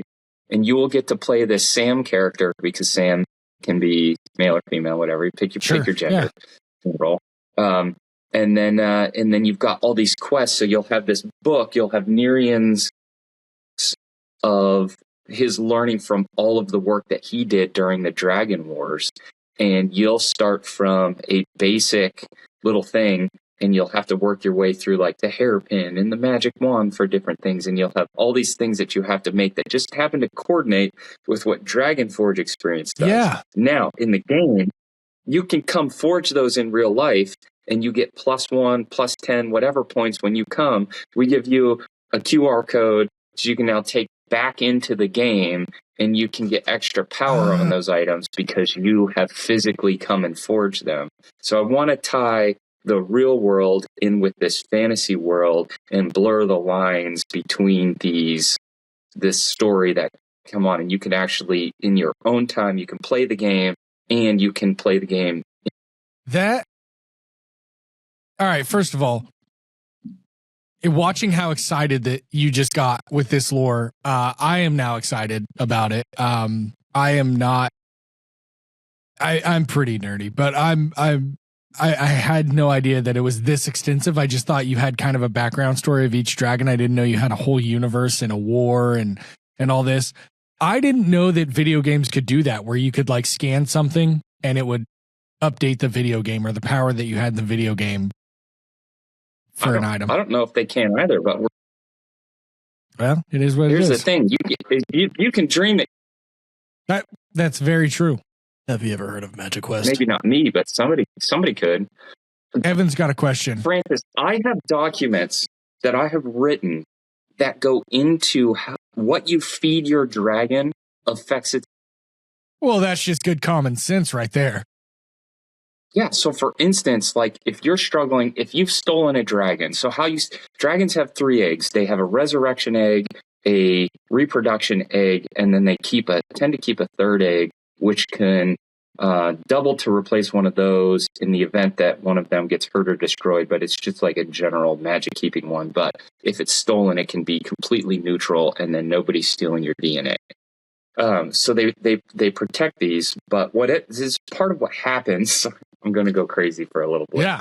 Part of what happens and what kicks off the massive war in the Dragon Wars is that these people realize, they're like, hey, okay, we've kind of grown, and you have dragons that like are raised up, and they live with these people, and they love these people, and they help them. Think about like an Asian elephant and how valued they are, and they're treated really well. And yes, they work and they pull logs, but they help build buildings, and they're nicely taken care of. They're like they're like a pet. Right. They're part of the community. They're part of the community, and dragons are like that in this world too. But as the world grows and humans populate so much faster than dragons as a commodity become scarce. And while dragons are magical and very powerful creatures in this world, they can't perform their own magic. But they lose a scale. The scale is magical. With the right alchemy, with the right maker, with the right crafter, that can be used to make a tool more effective, or it could make steel stronger, or it can shift alloys. If you harness the gas of a dragon, you can create a much brighter fire, or a longer running fire in the absence of a dragon. So oftentimes the dragon would now go, okay, there's 3 communities that I'm serving, and before I leave to take my journey to help the other place that I haven't been in a while, I'm going to fill up some containers of my dragon gas. I'll give you a little blood. I dropped 15 scales this week. I'll rip out a couple extra for you. I'm going to set you up so that while I'm gone, So this kind of happens, and then one village gets too big, and they're like, okay, it's fine for you to go, but can we at least, we'll protect your egg. Mm. And the dragon's like, okay, yeah, that, like as a surety that you're going to come back and not just leave us for forever. Yeah. And dragons have to be very protective of their egg, because if something physically happens to them, they go back into their own egg, and then they can come back fully intact. If they don't have their egg, it's very difficult. So this starts to happen, and then competing towns are like, let's go steal their egg. What we're going to do is we're going to attack their dragon. We're going to steal the egg and attack the dragon. And by doing that, when the dragon dies and its soul goes back to the egg, it would go back to the town that has control of the egg. Right. Well, now if you've raided the egg and you own the egg, you've now got to raise somebody else's dragon. But it's not necessarily loyal to you because it was loyal to these other people. Mm-hmm. But you get a chance to kind of, if you feed it a steady diet, it is much more likely to become a loyal dragon. You. Can we just So a wild dog, not like a household dog, not like a chihuahua, but like jackals, like feed it jackals? I mean, the more loyal the dog is and the more trained the dog is, the more loyal and trained the dragon is. So if you want a more wild dragon with a light little bit of loyalty, then yeah, you just feed it a wild dog. But if you need the loyalty, you have to sacrifice your dragon is essentially taking on the characteristics of the food it's consuming. So if I want the dragon to be like, I don't know, hot-tempered, I would feed him a lot of chicken because chickens are mean, right? Yeah. There you go. All right. Okay. Yeah. Yeah. And that doesn't replace the original nature. So let's say your dragon is prone to, I don't know, like we have one dragon who's just chill. He's just chill. You know, he's a chill dragon. But he can also get angry, you know, like you won't always take the chill out of him. If you got a dragon that's just angry, you can try to pacify him with all the mushrooms you want, and he's still gonna, when it goes crazy. I just imagine like going to someone's house and then being like, oh man, I forgot. We got to run up to the temple real quick. I haven't sacrificed to our dragon this week. And you're like, oh man, what kind of dragon do you have? And he's like, oh, he's a pretty chill dude, man. Like last time I saw him, we just played Skyrim. Like that's what your sacrifice is you just have to hang out with him. He's a chill guy. No, I don't need anything but you, man. I just need your companionship. He's a chill dude. He's a chill dude. Yeah. He's a chill. I'm trying to see if I can pull that up, but like I have battle scenes written, and I'm taking the things that you can forge at Dragon Forge. So one of my first takes was I started writing backstories to the dragons, and now I'm also writing backstories to the experiences that you could make. So at some point, Lyriel, who's caught in this real world, so her dragon from her town was Drakara. So if I go back to this list, it's this orange dragon right here. Mm-hmm. And she has 2 children, Drakara does. And so Lyriel was raised during the adolescent time of those kids. And her mother, Drakara, was a royal dragon to the royal family. Her mom's family is royal family, and her dad's family is royal family.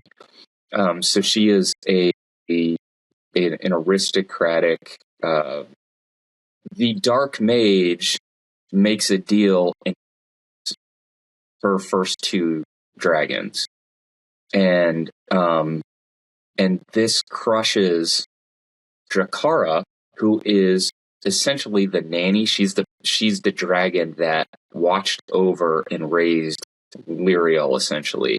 And so that's one of her closest companions and friends in life.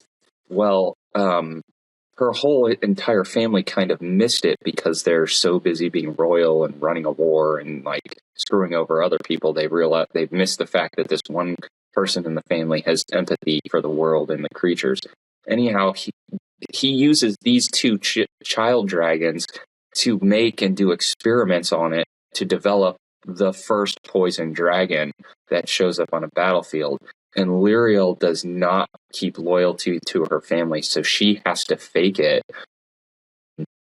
And her uncle, she's an alchemist as well, so she works for her uncle as an apprentice, and he puts these like jewelries on her wrist and her neck so that he can essentially spy on her, and he can check in on what she's saying, and if the vibrations of what she's saying compete with anything he's doing or give up anything, he can pull her back or like kill her or imprison her. Anyhow, so she's bound by that. So her and Nerian have to find some way, once they've kind of like joined up, they have to find some way to offset it. So Nerian's looking into the craftsmanship of the Dark Mage's stuff and finding the weaknesses and the gaps of it. And they make these little tools to divert the magic so that while they're together, they can actually communicate instead of having to go through the dragon. But oh my God, it's so much fun to just like sit around and think about these weird things and then try to write them into the story. And sometimes it's the physical things that we're making that affect the story. And sometimes it's the smiths that we work with on site that affects the story. And then sometimes it's just the dragon itself and working with it that gives it some essence in the story. But for me, it's really fun because there's this very weird mismatch between the reality and the lore. You know, I'm not really writing anything fake, but I'm also not writing anything real. And it's I think that's where I find a lot of pleasure and enjoyment in working with this brand and at this company and keep it's alive to me. It isn't just an imagination. It's a real world. Mm-hmm. And I really wow. So much at once.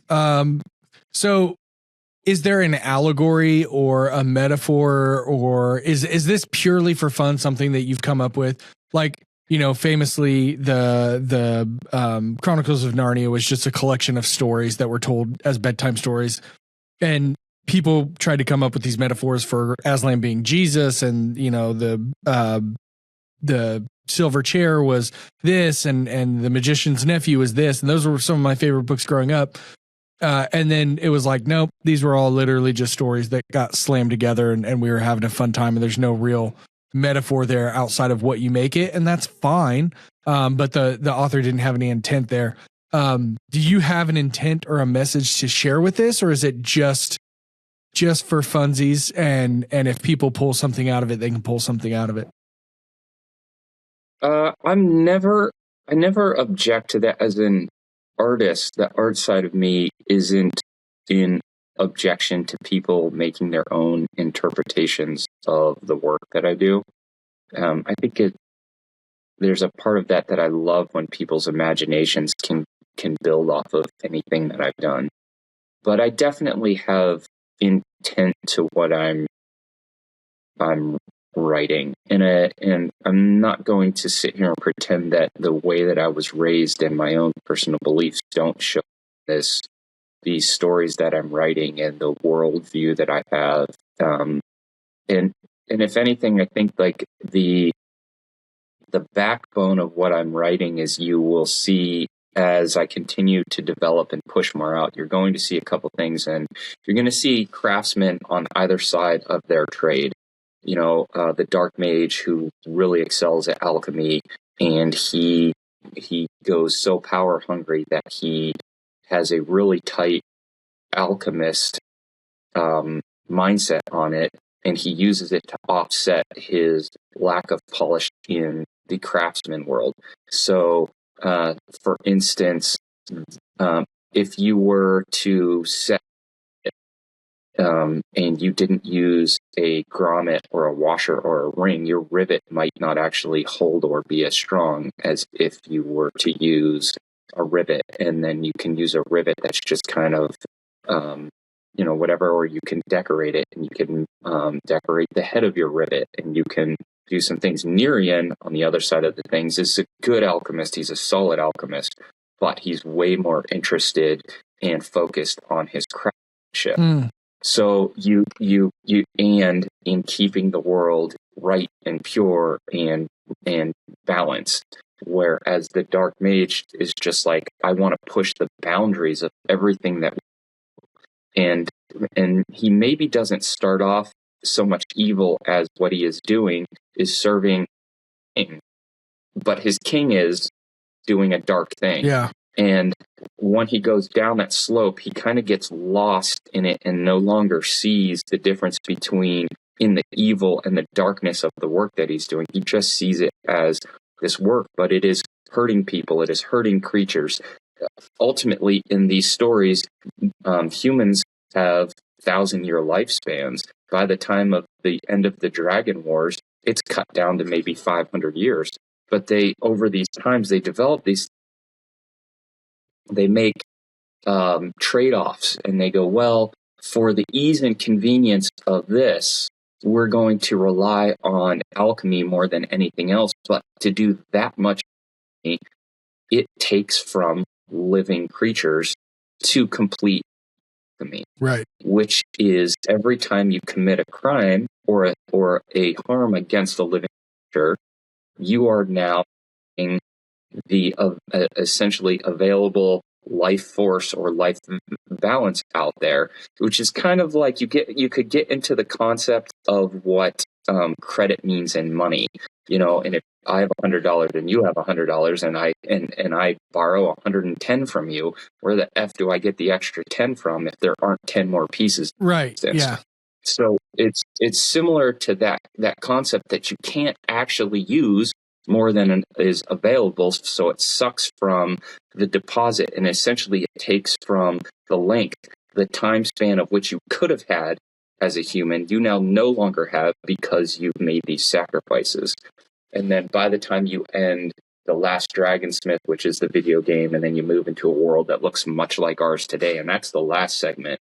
The last segment of this story, which the entire world of what I'm building is being told by this one dude who lives in our timeline, like our time period, who has started going to artifacts, and he touches the stones and the things, and he gets these blips back to the past, and he is reattaching to the celestial magic of the original creation of the world, and his life grows and he lives longer. He's about 500 years old, and he's outlived a lot of generations. As he tries to bring the world back from the brink of death. People don't live very long. They're dying in like 60, 70-year lifespans, whereas they used to live 1,000. So, but nobody believes it anymore. Nobody believes in dragons. Nobody believes in any of this. So there's absolutely an attachment and maybe some social and historical and religious commentary that is within the whole construct. But really, anything that I'm writing is to maybe get people to think about the lives that they live and the balance that they keep and the effect that they have, and what they take from the world and what they give to the world and what they are to the world and what the world means on their own view and their own immediate needs, which I think I think that's an important thing for people in a time where we are so focused on just ourselves and what we can every day, not what we can give. Yeah, I think that's incredibly poignant when we go back and look at just history in general, right? Like, what were we taught in history class about this? Well, all of a sudden now I'm 35 years old and I'm told that was a lie. Okay, well, what did history teach about that? Okay, well, now I'm told that was misconstrued or, whatever. And I'm not in any way saying that everything that's in a history book in 1995 when I was in first grade is accurate and we should listen to it. But I think you're right. I think as history grows and changes, your perspective changes and you start saying, well, some of these don't line up. If this is true, then that can't be true. And if this is not true, then that means that everything has the potential to not be true. So I do like that idea of somebody, narrating a story of, guys, you're not going to believe this, but there's some spooky stuff going on and I've touched it and I've felt it and I'm trying to figure out how to connect you with it in a meaningful way. We talked about before the open, we talked about dragons being real. and they've shown up in, or maybe we talked about it during the podcast, I can't remember, but they've shown up in every single culture, and there's been these thin lines, you know, that it's the same thing as like the Great Flood story. Every single culture has a Great Flood. And yes, there was some dry land spots, and we have the ability to go back and say, well, maybe it wasn't the entire earth was flooded. But the last thing I saw about it was talking specifically about Noah and then the tale of Gilgamesh. And then I can't remember the guy's name, but I think it was a South American or Southwest, like America tribe, like maybe Hopi or something like that they had a flood story as well. And what the guy was saying was essentially like, you know, in the 50s and 60s, you would go to a scholar and you would say, well, here's these stories about a great flood that overtook the earth. And they would say, well, it didn't take over the earth, so those stories, they're not historically accurate. They're just myth. And now our perspective is, well, here's stories about how a flood took over the earth. And so we can actually acknowledge this as being true, even though, yes, it wasn't the entire earth. They're writing from their perspective. And they're writing from saying, I don't see dry land anywhere. I also can't see to Asia, and I can't see to Australia, right?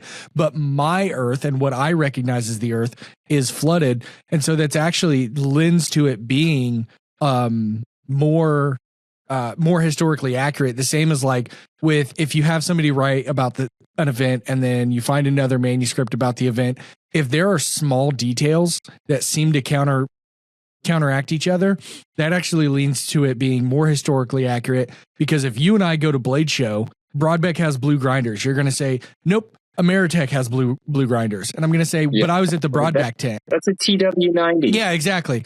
So it leads into these like people writing from their perspectives. So I really like the idea of, you know, that's kind of the concept here is this guy goes and he says, I found these artifacts. Here's the effect they've had on me. I can tell you from personal experience, I've lived 500 years. You guys are dying after 60 and 70. We used to live 1,000 years. And everybody just being like, you're an idiot, dude. Dragons don't exist. And then you're holding a dragon and you're like, here it is. And they're like, dude, that's an iguana. All right. They're invasive. And it's like, right. We think they're invasive and we've killed them. We've killed all of them. You know, here's my thing. I really like that where it's like taking very, very practical knowledge things and making them mystical, and even for the sake of fun, you know, even if you're not trying to make this big religious statement or this big metaphorical statement or make people change their entire way they live their lives. I like the idea that it's like, I'm taking things that are very apparent to us in the world and I'm showing you how they can be magical, and you're denying its wonder and its awe, because I've talked about it for the past 6 months. We don't stand in wonder enough anymore. We don't stand in awe enough anymore. So having a dude who's we stand in knowledge and information, and in fact, not in we don't care about information. We care about fact. Where does it end? I don't care about how we got there. Right. So this, you know, somebody walking into my office right now and saying, hey, I'm 500 years old. Here's a dragon, plopping it on my desk, and me going, dragons aren't real. I Googled it. That's totally plausible. And so for him to have to go through this journey of understanding the world and saying, okay, how can I prove that this is true? And it's not an endeavor that's necessarily going to benefit him, because everybody's just going to think he's insane. But he's doing it because it's for the betterment of the world and for the culture and for the people around him. And they're going to live either easier lives or better lives or more fulfilled lives, whatever the case is. I really like that perspective. Yeah. Yeah. I think it's a fun one to play in for the time that, and ultimately there's all kinds of information. There's weird things here and there, and for every truth there's a million lies that look the other way, and for every lie there's a million truths. And trying to shift through it, especially in an age where we've had at least 20 solid years of people saying, and probably longer, but 20 very solid years of one of my least favorite terms, and that's live your truth, my truth. Right. And when truth is subjective or truth is different per the viewer, truth can be no longer, it's no longer true. It's no longer unifying. Well, you can't validate opinion. So if you say that chocolate's the best and I say banana's the best, we can't validate that. It can't be true. And we're living, like you said, this idea of like, well, I'm just going to live my truth. That's great. Eat all the chocolate you want. That's your favorite. I'm a big fan of that for you. But we've gotten to the point as a society where we're saying you live in a different reality than me by saying live your truth. Oh, you want to go do those things and that's how you want to live and that's the example you want to set. That's clearly the best option for you. That's your truth. When in reality, there is a very true, palpable, tangible, quantifiable way to live your life that will lead to less stress, that will lead to a healthier diet, right? And I'm the pot kettle and the kettle black. This entire podcast, I've been slurping on this freaking Baja Blast, right? My truth is that Baja Blast is delicious and I drink it 4 or 5 times a week. It's a problem. But that doesn't mean that I can say, well, my truth is that the Baja Blast doesn't really affect my sugar intake because I like it. I can't say that, but we've gotten to into a society where we just acknowledge blatant lies. And I'm not trying to get political or anything like that, but No. It's like, oh, well, I'm in debt. And it's because the mortgage company and because I had to take a credit card out for this and take a credit card for that. And it's like, nope. In reality, you have a money management problem. You're not spending money the way you should. You are living way above your income line. That's the truth. There is no your truth in that, Yeah. And you can blame it on whatever you want. You could try to justify it however you want. And that's it. We live in a world. Mm-hmm. Yeah. Yeah. So I writing weird stuff. I love that you're writing that and getting it to incorporate with the experience people are having. And like you said, coming in and being able to say, well, I made a hairpin, so maybe I have a hairpin in my game and it has better lock picking skills. Or, let's get, 5 or 6 years from now, when you're in the trenches in this and you have 4 or 5 people that work for you at each location and they're actually assessing the tool that was made, the items, and saying, like I said, oh, you made your hairpin. Oh, this was a really skinny one. Typically, they're not this skinny. Maybe its strength will go down, but your lockpick will go up because it fits into locks easier. Yes. Exactly. And the code, whatever code that they give you that they put into the system will be based on how it fits on the measure. Right. Oh, yeah. Oh, my God. I have to tell you, like, I spend so much time ripping my house apart. You've seen some of the I have a mess. I'm a very chaotic. Yeah. I have a sketchbook. It was from the same batch, and it has my user interface designs and my rules for this game. That's awesome. And I can't. Oh, no. You got to start from square one. I got to start from square one again. And I'm not super happy about doing it. And I keep putting it off. But I definitely need to. I need to do that. But the next step for me with Dragon Forge experience stories is I want to get a codex out.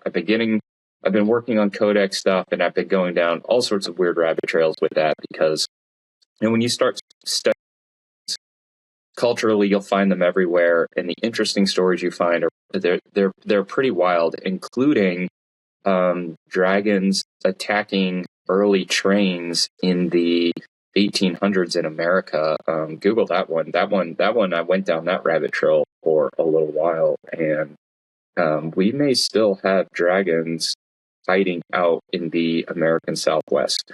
I'm not going to say for sure or not. I've not personally seen any, but there are articles and stories and all sorts of very weird very interesting things that are that pop up. I think Asian cultures obviously have a ton of them. Medieval cultures have a ton of them. As I got into alchemy and I started looking at that world, which is alchemy skews both light and dark. Yeah, alchemy's wild. The historical relevance of it, not just like the idea of it, but like the amount, like Isaac Newton was super into alchemy and died knowing that he could prove alchemy was real. Like that's wild. Yeah, but we don't teach. No. You got to find out that stuff. Yeah. And there's a lot of weird things, which is great because you can incorporate weird things into weird writings. And nobody cares when it's in fantasy. Whatever, all the weird stuff is great. That's what they want. They want the weird stuff in fantasy. They don't want it. People don't want that in normal world conversation. Keep it in the fantasy. So fine, keep it in the fantasy. But one of the obscure things that I find incredibly compelling is how valuable that dragons are written about as essentially being a magical creature, that their organs and their parts were used for healing and longevity and power. And it wasn't just simply this creature that went around and could either breathe fire or not, or fly or not, or whatever, because there are all types. And now most of the non-crazy people listening to the podcast are like, oh, that Weston guy, not only is he a nerd, but he's a moron. And guess what? I don't care. But if at this point you don't like any sort of conspiracies or weirdness in your life, just go ahead and leave this podcast running because you need to expand. So, but I've started to find the writings beyond just the appearance of dragons in manuscripts and carved into stones and tablets and stories. But some of these sources are actually talking about the special abilities of dragons, their capabilities, their healing natures, them as a diet, and incorporating them in a diet and what the power was, and that they became a really rare and hunted creature being. So I won't go much further on that than that, just other than like maybe it piques your interest and somebody starts to look into that a little bit more serious. What's crazy is for whatever 200 years, whenever they discovered dinosaurs, which I just found out recently that we've known about dinosaurs for like literally 200 years. It is a very recent development for us to know about them. What you just said reminds me a lot of woolly mammoths, where we've found bones and we found all this stuff. And same with dinosaurs, we found bones and we've reconstructed their skeleton. And for years, we think they're scaly, lizard type, whatever. Well, it turns out some were furry, some had feathers. We're trying to find like vocal boxes that are in shape enough to tell us whether they growled or if they meowed or whatever. I literally just based off of this conversation that we're having and then that little bit of prior knowledge that I have, maybe dragons and mammoths are related, and the special nature of the woolly mammoth was just the cold. It was able to put up with the cold. I mean, you have the tusk, you have the giant stature, you have all this stuff, and they were hunted to death because a lot of the tribes and stuff that hunted them thought that it wasn't because there wasn't deer and antelope and, elk and all this stuff, all this other food that we have. It's because they specifically thought that woolly mammoth was a better quality of meat and could bring better, for them, it was a lot more like, it could bring good juju to the tribe, right? Like less than like, oh, this will heal you when you're sick, but it was like good fortune to have woolly mammoth meat. There's something to that. My wife and I have watched this show called Life Below Zero, and there is I think they're an Inuit family up in the Arctic Circle, and they dunk most of their food in very specific seal fat, and they eat that because seal fat doesn't just have caloric value in our systems, in the system of the human. It creates friction. Oh. So that food, consuming that type of fat in their diet, actually keeps you warm. It actually keeps you warm. It is a heat source within your body. So they just keep like a tub of it, and they dunk their food in this as they eat their frozen fish and whatever. And it provides a non-flame heat. And I imagine it's like when you've had too much to drink and your body's going through inflammation at 3 a.m. and burning off the alcohol. I kind of wonder, is it sort of like that? Well, who doesn't love a good side of seal fat? You know, that's always my go-to. Right? Who doesn't? Yeah. But like, there's even that right there. There's a bit of dietary science, earth science, life science that, had I not ever heard it from there, I would have never even considered that of being a blend of something that you could do is like, oh, if you eat this, it literally creates more friction within your body and you generate more body heat so you can withstand the cold temperature. And that would make sense that would exist inside a seal, that they would have that, given the fact that they're skin and blubber, but they're not 6 inches thick, you know, all wrapped around. So how do they survive cold? Different body makeup and construction. So, you know, looking at the world around you and finding out those obscure facts and utilizing them, it's fun. Putting them back into fantasy because nobody wants to have a real world conversation where they admit the weirdness. You got to get like one really smart person to read your book and go, well, what if? And then all of a sudden you're a well-respected scientist on top of making cool books and knives and the Dragon Forge experience and Frankenmuth. So what do you want people to know? Final thoughts. What have you got anything for people to check out or come visit you? This is another one that we've run about 2 hours, so I'll get you on, let you be productive today. It's always fun talking to you, but let the people know how they can follow you and support you. I think I'd really love for people to get, if you can go to a dragonforgeexperience.com and book a thing and go to one of them when they're active, meet the dragons, ask about the stories, talk to the smiths, have a good time. Do something you haven't done before. Black Flag Forge in Myrtle Beach is also a really cool and fun and imaginative shop. It's a beautiful shop. We have more coal iron equipment there than, and we love it. Use one of the magic alchemic induction forges. They really are like magic. To me, I find them amazing. They are allowing us to accomplish something with our business in a location that won't allow us to have flame. Yeah. So it really, you know, the availability of that product and the service that you guys provide on those units is